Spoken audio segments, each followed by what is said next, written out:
day and welcome po sa panibago na ng mga episode ng aming channel at ako nga po pala ulit si Allen ng Greenyard TV at para naman po sa vlog natin for today, mag-focus naman tayo dun sa mga halaman na hindi as much as possible ay hindi mo dapat inilalagay sa inyong mga kwarto or bedroom. Bago tayo pumunta sa ating topic, shoutout po muna kay Dr. John and Ma'am Jo Nakpil, isang opta, and may clinic po sila sa Dasmariñas, Cavite sa 3rd floor ng Volets Building at meron din silang clinic sa Festival Mall. So maraming salamat po sa pagbisita sa aming garden. And pwede nyo rin pong i-visit ang kanyang Facebook page, Nakpil Eye Clinic and Vision Therapy Center. Mga bago pa lamang po sa aming channel, huwag nyo pong kakalimutan na mag-like, share, and subscribe and pakihit na rin po yung notification bell para maging updated kayo sa mga susunod pa naming videos. Please also visit and support na rin po yung aming Facebook and Instagram page, Greenyard PH po. Sa mga gustong bumisita sa aming garden, naandito po sa screen yung aming complete address. So ngayon nga, pag-usapan natin yung mga halaman na as much as possible ay huwag nating ilalagay sa loob ng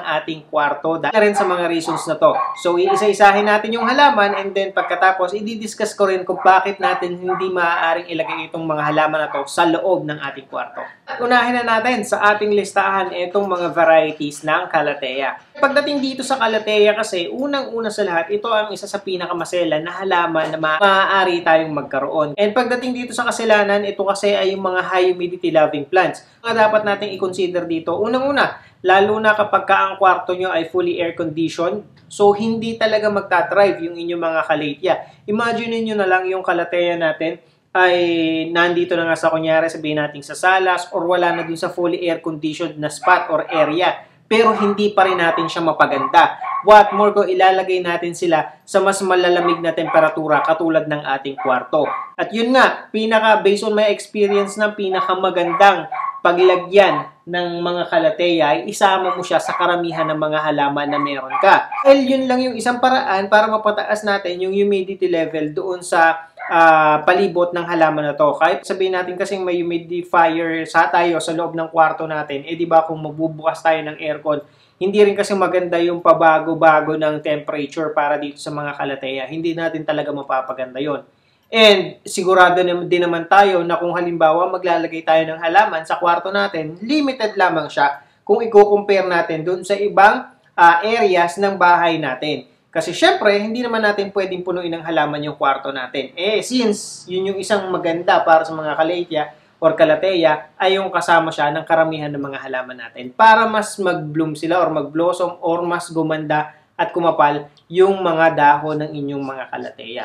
Pangalawa sa ating listahan ay ito naman pong mga Caladium. So kapag dating naman dito sa Caladium natin, ganun din katulad ng sa Calathea, mas gusto rin nila yung at least mas mataas na humidity level. At pangalawa pa dyan, ay didepende pa rin doon sa amount of light na nare-receive ng mga Caladium. Kung halimbawa, ang kwarto ninyo ay more on nasa madilim na area or na side, ay hindi rin magta-thrive or hindi gaganda. Mag-thrive man, hindi gaganda yung mga Caladiums natin. Ito, based na rin sa aming experience, ay ang mga Caladium namin, mas gusto nila talaga yung mas maliwanag at mas marami silang nare-receive na sunlight. Kasi kapag nandito sila sa maliliwanag na area, mas maipoprovide nila or mas maipapakita nila yung ganda ng dahon nila. Yung mas lumalabas kasi yung kulay ng dahon nila kapag ganito. Katulad ng mga Caladiums natin.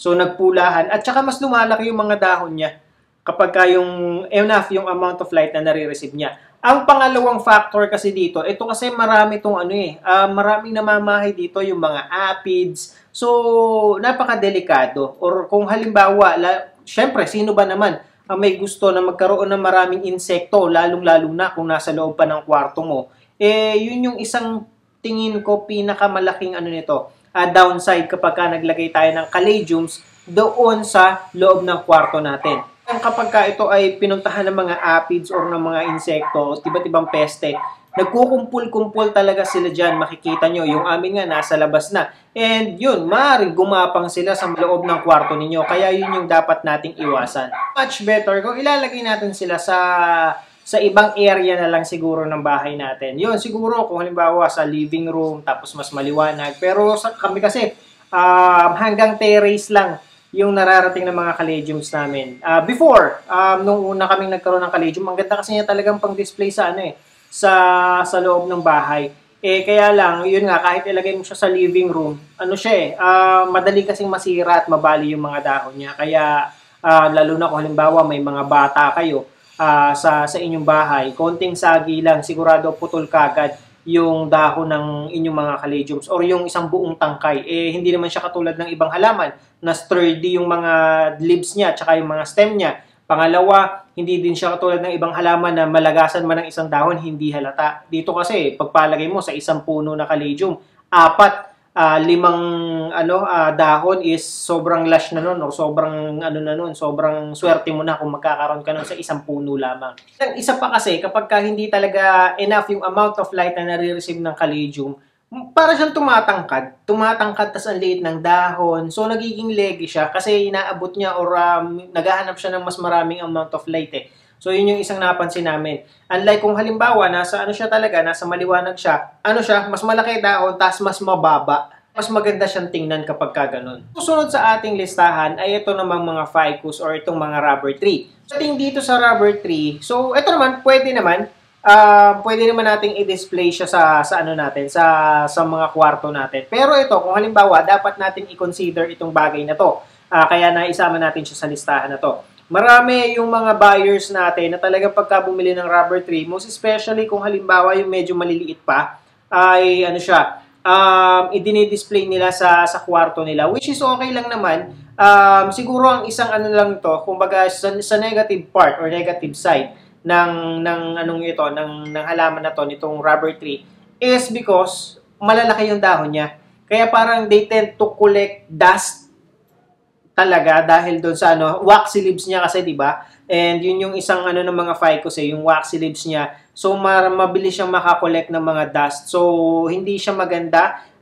Although kaya niyang tumagal or kaya niya mabuhay kahit yung medyo pabago-bago ng temperature, kahit medyo madilim, kahit nasa AC, kasi yung mga nagpupunta sa garden, mga nakakausap ko, yun nga, nasa kwarto naman daw yung mga nila, yung mga rubber tree nila, nagtatrive naman kahit pasabihin mong fully air conditioned. So, hindi naman siya maselan pagdating dun sa ganun. Ang isang factor lang na dapat natin i-consider is yung mga dust na nakukolekt nitong rubber tree. Kaya kung halimbawa maglalagay man kayo ng rubber tree sa loob ng inyong kwarto, make sure na napupunasan natin. Lang dapat yung ating iwasan. Susunod sa ating listahan ay yun namang fiddle leaf fig. Pagdating dito sa fiddle leaf fig, almost the same ng rubber tree. Ganun din, ang isang pinaka-main natin dito is, kung sabihin natin main problem natin pag maglalagay tayo ng fiddle leaf fig sa loob ng kwarto natin. Maiba na lang kung ito yung mga bambino na bibili natin na fiddle leaf. Pero kasi kung halimbawa, sabihin natin lalo na yung multi-branch na mga fiddle leaf, medyo mataas, malalaki na, medyo kakain siya ng space. Unless medyo spacious yung room natin, okay siyang panglagay sa corner. Pero yun nga, kung halimbawa single lang naman yung branch niya, wala namang problema. Pero yun nga, katulad ng rubber tree, magko-collect din siya kasi lalaki ng dahon ng mga fiddle leaf Ay talaga mga dahon niya kapag kung mas malaki pa nga siya kapag i-compare natin doon sa mga rubber tree. Ang isa pa na natin dito na mapapansin mo pagka meron kang fiddle leaf na ilalagay sa kwarto mo, lalo yun nga medyo madilim ng konti, hindi nakakakuha ng enough amount of light yung mga fiddle ninyo, siguro good thing dahil hindi siya mabilis or saan yung growth niya, babagal talaga yung paglaki or pagkakaroon ng mga panibagong dahon. Base na rin yan sa experience ko kasi yung sa amin nga, yung fiddle leaf namin, ina natin na nasa living room siya pero siguro hindi pa rin enough yung amount of light na nare-receive niya, medyo bumagal siya. And ang isa pang factor, para kunyari, kung gusto nyo talaga maglagay ng fiddle leaf doon sa loob ng kwarto ninyo, ay huwag nyo siyang ireripat ng madalas. Kasi yun din yung isang base na rin sa experience namin. Hindi siya nagkaroon ng panibagong dahon kasi na siya parang root bound na siya. Maliit lang yung pasong pinaglalagay natin sa kanya para natigil siya sa pagkakaroon or pagpapalabas ng mga panibagong dahon. Pero nung inilabas namin siya sa akala ko nga nung una, ang problema nito ay liwanag lang. Baka gusto niya direct sunlight or mas marami pang amount of light. Pero yun, akala ko, nilabas na nga namin. And yun nga, syempre, mas maliwanag doon at mas nakaka-receive siya ng direct sunlight. So, nagkaroon siya, bumilis lalo siyang lumaki. Pero, ang naging reason pala kung bakit siya bumilis lumaki or bumilis kumapal at mas lumaki pa yung mga dahon niya, yung mga bagong dahon niya, is because yung ugat niya pala ay nakalabas na doon sa drainage hole nung aming pasong pinaglalagyan sa kanya at gumapang na sa mismong ground. Mas mabilis siyang kumapal at mas lumaki palalo yung mga dahon niya. Ang susunod pa sa ating listahan ay yung mga variegated na halaman. So ito mga dapat nating i-consider kapag ganito is yung amount of light na nare-receive din nila. Kung halimbawa yung kwarto mo ay medyo may kadiliman, hindi advisable na maglagay tayo dyan ng mga halaman ng mga variegated. Yung mga variegated peace lily or kung ano-ano pang mga variegated plants. Lalo na yung may tendency na mag-revert. Kasi kapag ganito at hindi enough yung amount of light na nare-receive nila, sigurado mawawala yung variegation ng halaman ninyo, lalo na doon sa mga susunod na mga talbos nito. Isa na dyan yung variegated peace lily. So itong mga variegated peace lily, mas gusto nila yung at least filtered na sun at maliwanag na maliwanag para ma-maintain nila at para magtuloy-tuloy yung paglabas ng variegation sa mga bagong sibol o mga bagong talbos niya. So, yun lang yung dapat nating i-avoid dito. Although ito namang mga peace lily ay sadyang matitibay. Ngayon, kung halimbawa gusto nating maglagay ng peace lily sa kwarto natin, well, pwede naman, wag lang or avoid lang natin yung mga variegated talaga na halaman. Ang susunod naman sa ating listahan ay ito namang mga Monstera deliciosa. So, ito, kaya ko siya sinama. Ang Monstera naman, okay naman siya, as long as hindi siya yung mga Thai constellation, tsaka yung mga albo or yung mga borsigiana. Kasi yan, syempre, mga variegated yung Monstera na yan. And katulad ng nabanggit natin, or nung nauna dito sa atin na halaman, is hindi advisable na ilagay ito, lalo na kung medyo madilim yung kwarto mo. Ngayon, itong mga Monstera deliciosa naman, kaya natin isinama sa listahan. Kasi medyo may pagka-invasive.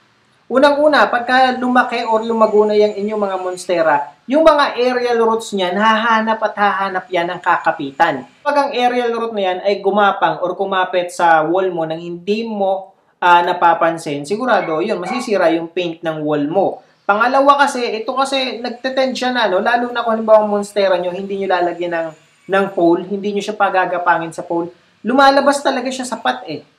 So, yun nga, pagka lumabas siya sa pat mo, magdidire-diretso na siya, hahanap yan ng gagapangan talaga sa loob ng room mo or doon sa wall mo. Kaya nga, kapag hindi mo siya na-notice, magtutuloy-tuloy na yan.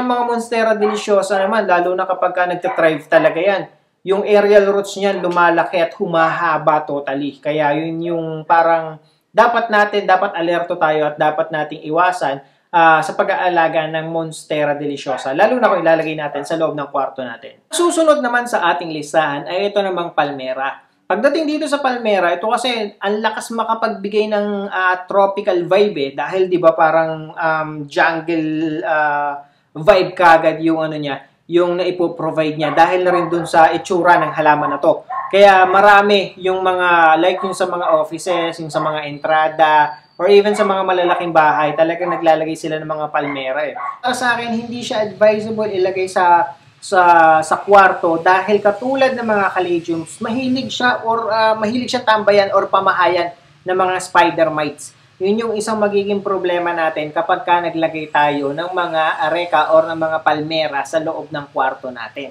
Siyempre yan, mas makapal, mas maraming spider mites ang ma-occupy niyan. So yun, para at least ma-avoid natin yung pagkakaroon ng mga insekto sa loob ng kwarto natin, hindi advisable na maglagay ng palmera. Hirap din kasi, hindi ka naman para mag-spray ng unang-una. Hindi mo naman siya, kung halimbawa sa kwarto mo siya ilalagay, ilalabas mo siya.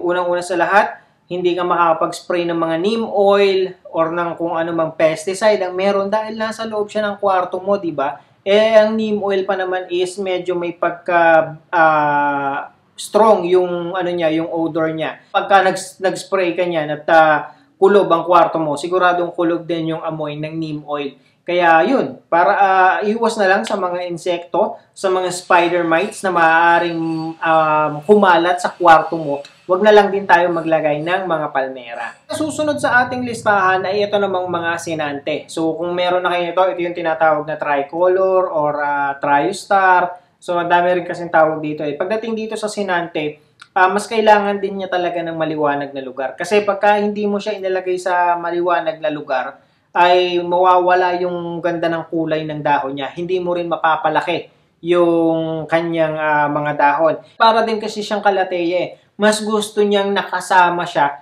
doon sa iba't ibang klase ng halaman or mas maraming varieties ng halaman para siya ay mag-try, para siya ay gumanda. And hindi rin advisable ilagay itong mga ito doon sa mga spot or area na pabago-bago yung temperature. Lalo na kung yun nga, nag-i-aircon kayo sa gabi, pagkatapos sa araw naman, kung halimbawa walang nakatigil, is sarado, kulob, tapos biglang iinit and then lalamig, hindi talaga magiging maganda yung inyong sinante. Much better kung ilalabas natin siya at ilalagay natin siya sa karamihan ng mga halaman na meron tayo. And ang susunod sa listahan natin, ito nakita ko din kasi siya sa online. So yung mga San Francisco o yung mga iba't ibang varieties ng crotons. Ito naman siguro given na to. Kasi sa living room mo lang, hindi naman advisable ilagay talaga itong mga crotons.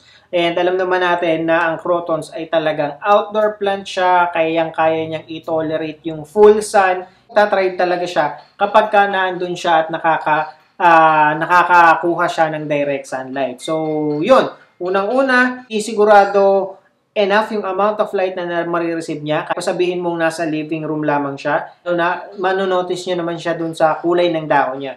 Lalo na kung halimbawa colorful talaga yung foliage ng inyong mga crotons, kita nyo na magpe-fade siya, magiging darker, hindi magiging lively. Mawala yung pagkaganda ng kulay ng inyong mga crotons kung halimbawa nandun siya sa mga mas madidilim na area or lugar ng ating bahay. Kaya yun, iwasan na lang natin. Kahit pa yung sabihin mong yung mga Thai crotons na dumating, although hindi siya, sa garden kasi nakalagay siya sa hindi siya tinatamaan ng direct sunlight, pero kasi since parang outdoor pa rin siya, yung liwanag, consistent na maliwanag. And yun, parang hindi pa rin advisable kahit pa sabihin mo dun sa mga bagong varieties ng crotons na lumalabas na i-display mo siya sa loob ng bahay or even more sa loob ng kwarto. Pangalawa, dagdag pa natin dyan, kung yun nga, yung air conditioning ng kwarto mo, makaka-apekto din yun. Kasi ito talaga, tropical plant to para sa akin Ever since dito sa amin, ito talaga ay outdoor plant. Kaya yun, avoid natin maglagay ng mga crotons kasi hindi talaga sila gaganda. At masasayang lang, lalo na kung makukulay talaga, mawawala yung kulay ng inyong mga crotons. So yun lamang po, and I hope nakatulong at nag-enjoy kayo sa panonood ng video na to. And again, sa mga bago pa lamang po sa aming channel, huwag niyo pong kakalimutan na mag-like, share, and subscribe. And pakihit na rin po yung notification bell para maging updated kayo sa mga susunod pa naming videos. Please also visit and support na rin po yung aming Facebook and Instagram page, Greenyard PH po. Magkita-kita po ulit tayo sa susunod na episode ng Greenyard TV and thank you for watching.